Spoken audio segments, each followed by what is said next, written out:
Coming up on today's Locked On Angels, we asked you what you would want in a player statue outside Angel Stadium. We have the results of that poll, and we're going to talk all about it.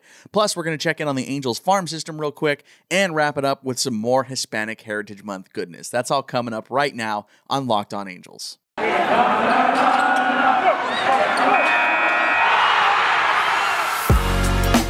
You are Locked On Angels, your daily Los Angeles Angels podcast. Part of the Locked On Podcast Network, your team every day.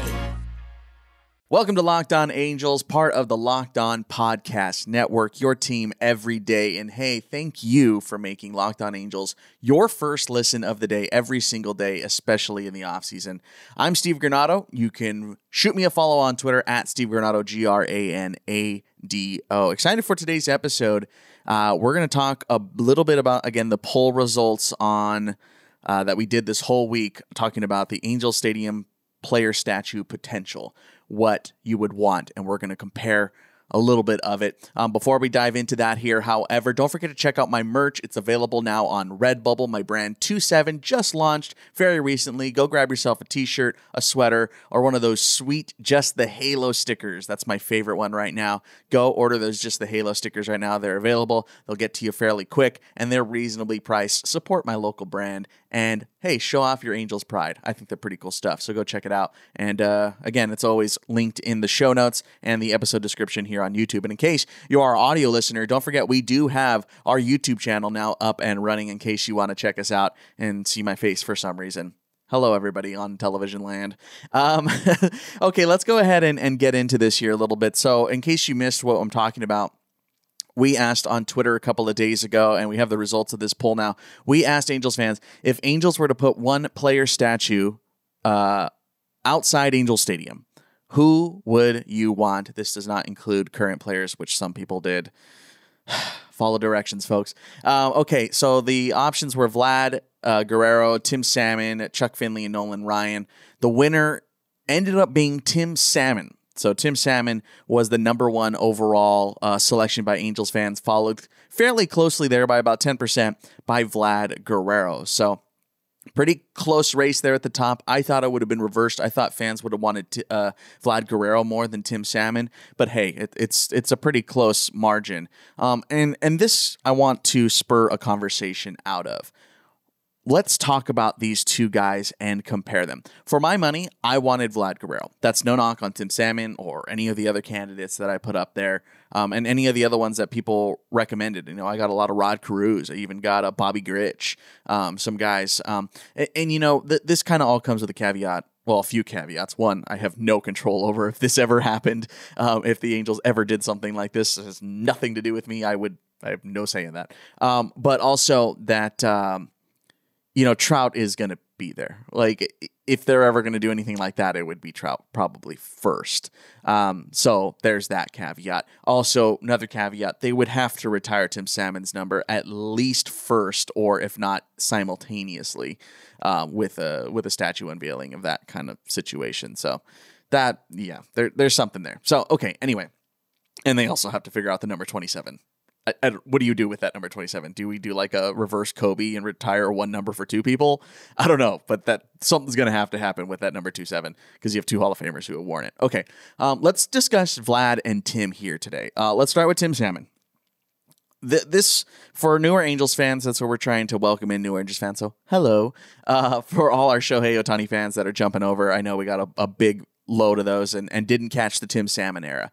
So Tim Salmon, he was like, for like the 90s and 2000s, he was like the golden boy. Like, he was not the best player, but the favorite player, right? Like, he was one of the guys that everybody loved. He was a lifelong Angel. He played 14 years with the Angels, 14 years. And you may be going like, well, why isn't his number retired? We talked about that on yesterday's show. Why is the number 15 not retired? But that's beside the point here for today's conversation. So he played 14 years for the Angels. He went through 3 different team names. So he was with the California Angels, the Anaheim Angels, and then spent his last year with the Los Angeles Angels of Anaheim. He did not play in 2005. He was injured, but in that 2006 season played 76 games. So 14 years with the Halos and 3 different names. So this guy's a lifer. He's been around And, you've probably seen him on Angels broadcasts on Bally Sports West and, formerly Fox Sports West. He was Rookie of the Year in 1993, a Silver Slugger Award in 95, and, got a few MVP votes a couple of times in his career, never won it. Here are some pretty big numbers. I'll give you the easy slash here. The 282 average over his career, 385 slug, and a 498. 385 on base and a 498 slug. That's the slash line for you right there.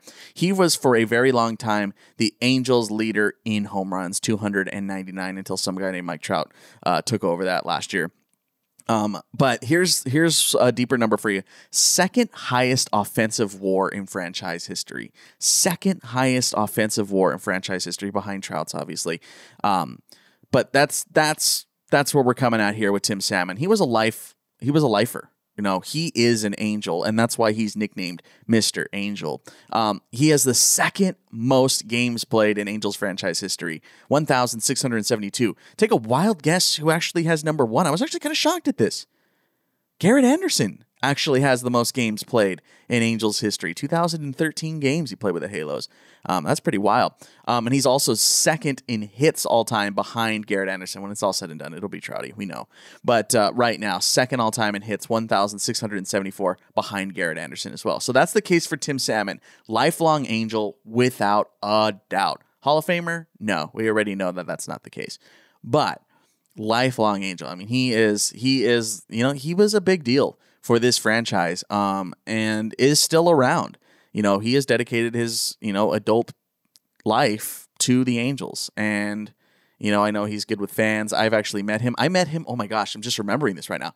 I met him at the All-Star Fan Fest when the All-Star game came to Angel Stadium. I met him there, and I got his autograph. He signed had a little hat, a little helmet, those little like ice cream helmets. I had one of those, and he signed that, and it was very nice. I was super nervous. I was like a tween. I don't even remember when this was. 2012? I don't remember how old those. Whatever, math. But anyway, yeah, I met Tim Salmon. He was very sweet, very, very sweet. No, I couldn't. Yeah, maybe it was somewhere around. I don't remember. I'm dumb. I'm not looking up I'm not looking up when the All-Star game came in Angel Stadium. I completely forgot. 2010. Can't remember. Okay, but yeah, I met him. He was super nice, and I know that he's pretty good with fans too. So that's the case for Tim Salmon's statue outside Angel Stadium. Okay, now the bigger one, at least for me. I love Tim Salmon. Don't get me wrong, but Vlad Guerrero was my dude. I think you need to remember the impact Vlad Guerrero had on this franchise. Coming over from the Expos in 2004. Immediate impact. All-Star, MVP, Silver Slugger. Immediate impact for that 2004 club at the age of 29. Still, if it weren't for Mike Trout, the number 27 is just Vladdy's, right? It's just Vladdy's number. And in a sense, for me, it still is. There's that piece of me that's just like, man, why hasn't Mike switched? Because this is Vladdy's number, especially once he got inducted to the Hall of Fame. And you got to remember, if you went to the ballpark from 2004 to 2012, if you went to Angel Stadium from that era, again, I know we have a lot of newer fans that weren't around for this era, which is cool. This is why we're talking about this, for newer fans. If you went to Angel Stadium during that time, the number 27 jersey and jersey was everywhere. Every single person had one. I remember when I was, this is right around the era where I'm really starting to get into watching Angels baseball, is in the early 2000s. So I remember when Vlad came, and I remember all the situation. I was pretty young, but I remember all this stuff. And I remember I didn't want to wear the number 27 jersey because everybody was wearing it. That's how ubiquitous it was. My dad still wears it. My dad still has a number 27 jersey, Vlad Guerrero. And it was just like everywhere. Like you look down, if you sat like second or third deck and you look down at the stands, every single person's back almost was like that. And it had like a couple Garrett Andersons, some Tim Salmons, and like an Orlando Cabrera or a Figgins or like whatever it was. Like that jersey and jersey was so ubiquitous. People still wear that to the ballpark. I still see those number 27s, even though Trouty is obviously 27 right now. So the cultural impact Vlad Guerrero had on the Angels, massive, absolutely massive. That should not go understated. Here are the numbers: 4 Silver Sluggers, all in sequential. What consecutively. There you go. An MVP award in 04, as we mentioned, 4 All-Star nods, all 4 in a row. And he's the first Angel in the Hall of Fame. He chose to go with the Angels cap, didn't go with the Expos cap, didn't go Texas, didn't go Baltimore, obviously. He went Angels, rocked that Angels cap into the Hall of Fame. So forever enshrined in the Hall of Fame now. He is the first one. So that's a pretty big deal. Highest career batting average with the Angels all time, 319 over Rod Carew, who had 314. So he's legit. I don't need to tell you that he was legit, right? Like, he was such a big deal to the Angels and to this franchise, to this fan base. And I think there needs to be something. There's nothing with Vladdy. There's nothing. The Angels haven't done anything. He's in the Hall of Fame, sure, but like, he's not. I mean, obviously they're not going to retire the number right now. That'll be a sticky situation to handle in 10 years. But still, it's something more needs to be done with Vlad Guerrero for my money. So I'll give you one last opportunity to sound off on this in the comment section here on our YouTube channel, or of course on Twitter at Locked On Angels. One last time, if you had to choose between Tim and Vlad, who would you pick? Right now, I know Angels fans selected Tim. My money, I'm still going with Vlad. You know what the real answer is? Both of them. Honestly, both of them deserve a statue for different reasons, but they both deserve something. They both deserve some piece of Angels lore and, and fame. They deserve it. They were both extremely massive to this franchise, and I think it would be a disservice to not have something dedicated to them, even if it was, Tim Salmon Way, change Orangewood to Salmon Way or something, or, or the area of State College, make that Guerrero Street. Something needs to happen for them, and I think statues for both of them would be pretty darn cool. Something. They need something, and I think it's time. It's time for both of them to get their just due. And you know what? Just for that matter, Garrett Anderson deserves something too. These players were massive for this franchise, and it's been long enough now where we can look back on it and, remember those times fondly, and those players deserve something. So sound off in the comments and on Twitter. I want to hear what you think about this. Would you rename a street? Do you want Orangewood to turn into Tim Salmon Way? Or, we got Gene Autry, so it wouldn't be crazy to change Mr. Angel to turn into a street around here. I'd take it. I'm about it. Let me know.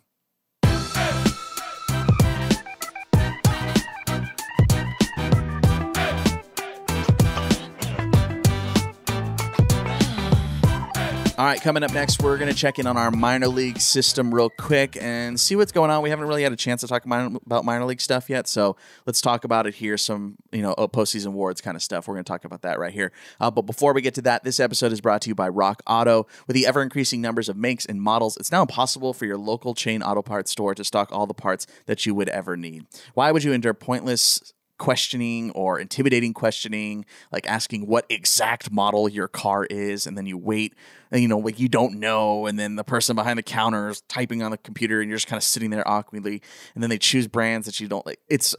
I hate going and doing things like that. It's always super intimidating, especially for people who aren't like super car people.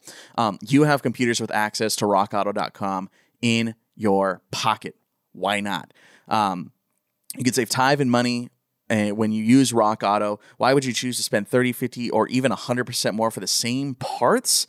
It's a family business. So they've been serving do-it-yourselfers for over 20 years. You can trust Rock Auto. Go to explore their easy-to-use website today and find the solution to your auto parts needs. That's, again, rockauto.com. Go to rockauto.com right now and see all the parts available for your car or truck. Write Locked On in their How Did You Hear About Us box so they know that we sent you. That's, again, Locked On at rockauto.com. Amazing selection, reliably low prices, all the parts your car will ever need. rockauto.com.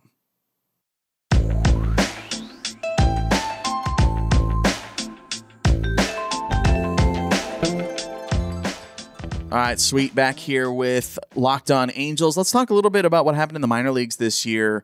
We're going to dive in a little bit more here as we really get into the offseason. We're going to do some interviews. And by the way, actually, this is now the perfect time to say this. We're going to have an interview with an Angels prospect, Davis Daniel, is going to be coming up next week. So make sure to stick around for that. Next week, we'll be talking with Davis Daniel, right-handed pitcher in the Angels organization. Pitched at Tri-City, Rocket City, and Salt Lake this year. Number 21 prospect in the Angels pipeline. Baseball America has him all the way up at 18. So we'll be chatting with Davis Daniel. You have to hustle if you want to get a question in. We are going to be recording this interview on Thursday morning.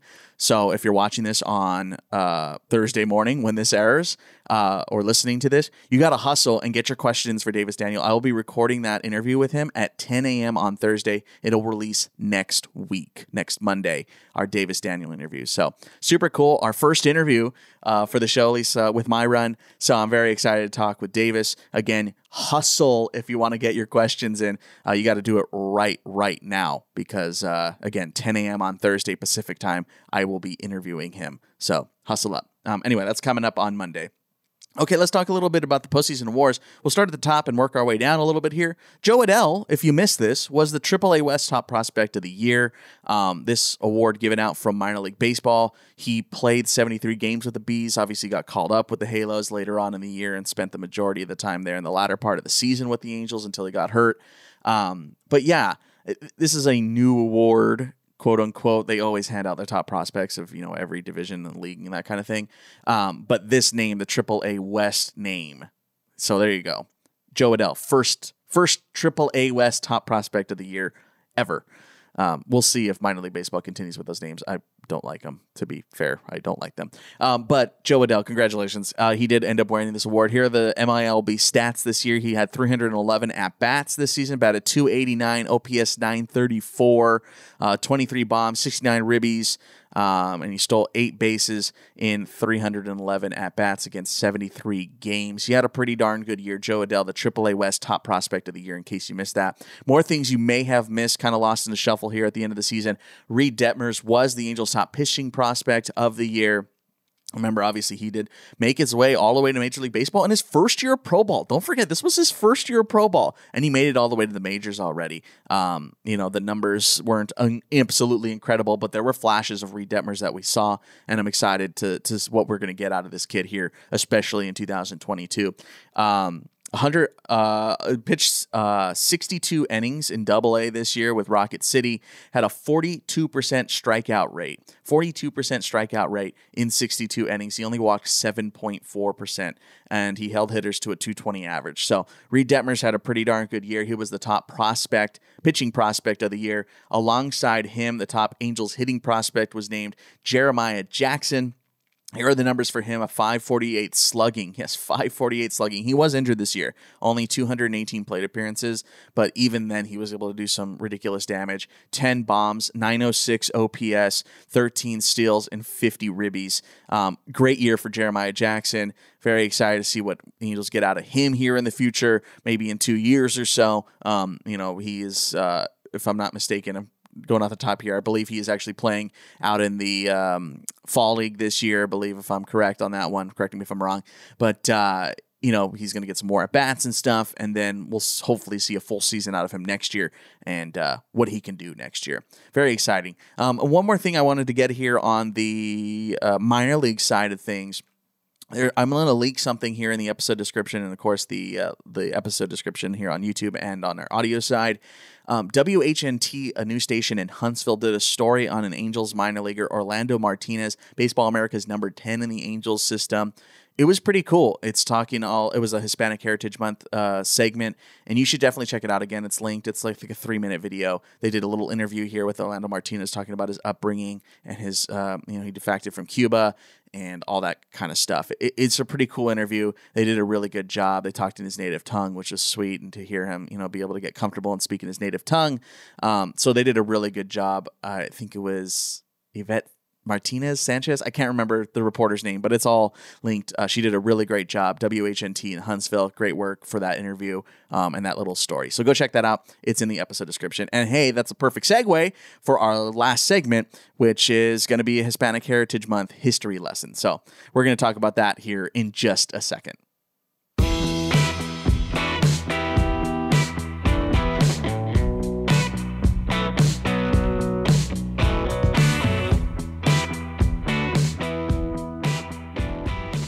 The This episode of Locked On Angels is brought to you by BetOnline. We're back and better than ever. All eyes are on the gridiron as teams are back on for another football season. As always, BetOnline is your number one spot for all pro and college football action this season. With a new updated site interface, even more odds, props, and contests, BetOnline continues to be the number one source for everything football. For you football fans out there, head to the website or use your mobile device to sign up today to receive your 50% welcome bonus on your first deposit. It's 50% welcome bonus. Not bad. Don't forget to use the promo code Locked On. That's how you get that bonus. Locked On. From football, basketball, boxing, right to your favorite Vegas casino games. Don't wait to take advantage of all the amazing offers available for the 2021 season. BetOnline is the fastest and easiest way to bet on all your favorite sports. Again, that promo code Locked On. BetOnline, where the game starts.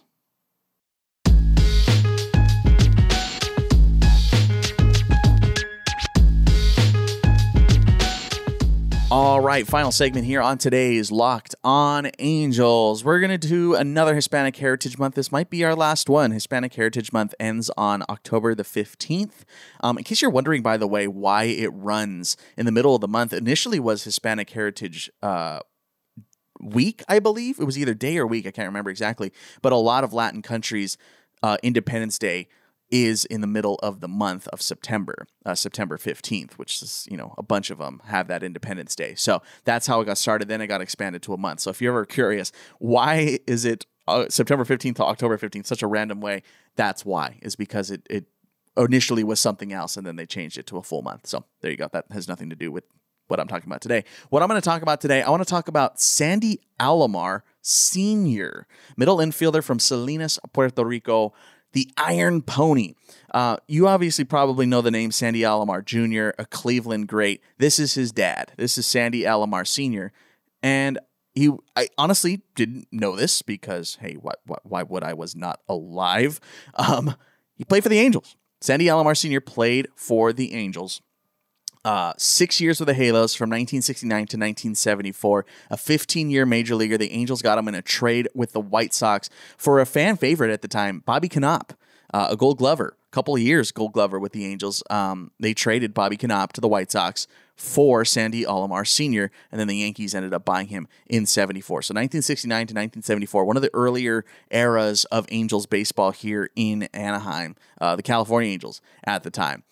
Sandy Alomar Sr. is 7th all-time in stolen bases with the Angels. 7th all-time with the Angels in stolen bases. He is the third Latino on the list. And we have talked about the two that are ahead of him, Luis Bologna and Eric Ibar. So two guys that we've already talked about in this segment. He has the 9th highest stolen base percentage in franchise history. A guy that maybe his son has a bigger name. Maybe it's just generationally because of when I grew up. I know Sandy Alomar Jr. a little bit more. But this guy was pretty good and definitely a pretty decent trade, especially for, Bobby Knopp, one of the earlier guys that, had a face on this franchise. So it was kind of a big deal to get. You have to trade him. So to get him, here's some cool stuff for you. I have some ridiculous numbers. Real quick, he was an All-Star in 1970. I want to talk about these first couple years. So his first full season with the Angels after the trade, 1970 and 1971. These two seasons, both years, he played in all 162 games. 1970 and 1971. Played in all 162. He was the only Angel to do that for both of these years. Ridiculous. Iron Pony. Dude, getting out there every day, working at it. I love it. 1970, 1971, played all 162 games. Sandy Alomar Sr., shortstop, second baseman from Salinas, Puerto Rico.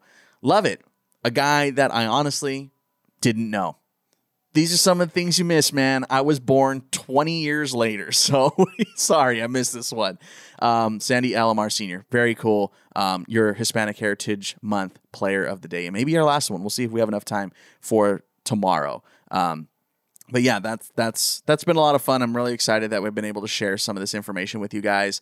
It's really important to me. So if you like this kind of stuff, make sure to let me know that you liked these segments. This was really important to me to do things like that. And this is why, by the way, I made an entire podcast dedicated to things like this, an 8-part docuseries documenting the Latin contributions to American baseball. It's called Our Game, OURGAME, Our Game. We asked the question, who is the Latino Jackie Robinson, and found out that the answer was extremely complicated. So it was a whole deep dive into Latin experience in baseball here in the United States and what that all meant. So go check that out. It's linked in the show notes. Thanks so much for everybody who's already checked that out and given me, the love on that one. Don't forget to check out my merch line, 27 merch. Check out that Just the Halo sticker. I think you would really like it. It's only a couple of bucks. You can throw it on your water bottle. You can throw it on your binder. Kids still have binders. Is that still a thing? All those things. So I got some t-shirts, some sweaters. It's starting to cool down. Well, actually, it's going to be hot this weekend, but starting to cool down here in Southern California. So why don't you grab yourself a sweater? I really like the 2-7 pullover, the kind of the crew neck sweater. Go check that out. It's all in the episode description on Redbubble. If you search 2-7 merch, you should be able to find it. Just the Halo sticker. Very cool.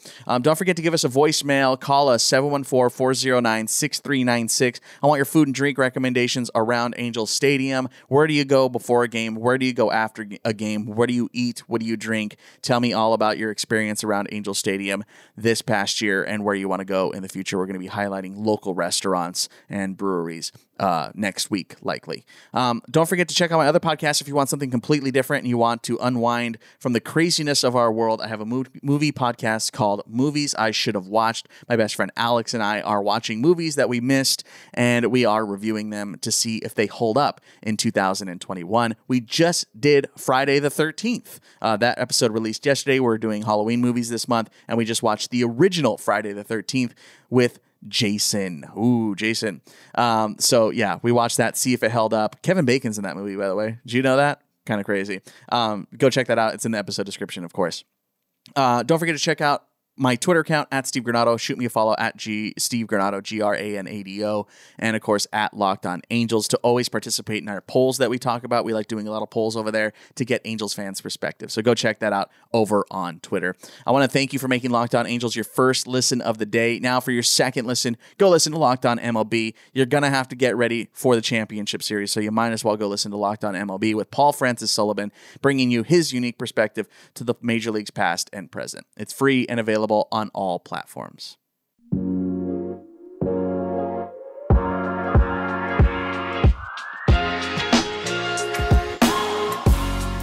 Alrighty, that's going to do it for us in today's episode of Locked On Angels. Thanks so much for checking us out. If you can, hustle on over to our Twitter account. If it's before 9:30 a.m. on Thursday, go check us out on Twitter at Locked On Angels and send us your questions for Davis Daniel. That interview coming next week. Thanks for checking us out, guys. We'll talk to you on Friday. Friday coming up tomorrow. It's a lot of fun. We'll check it out later.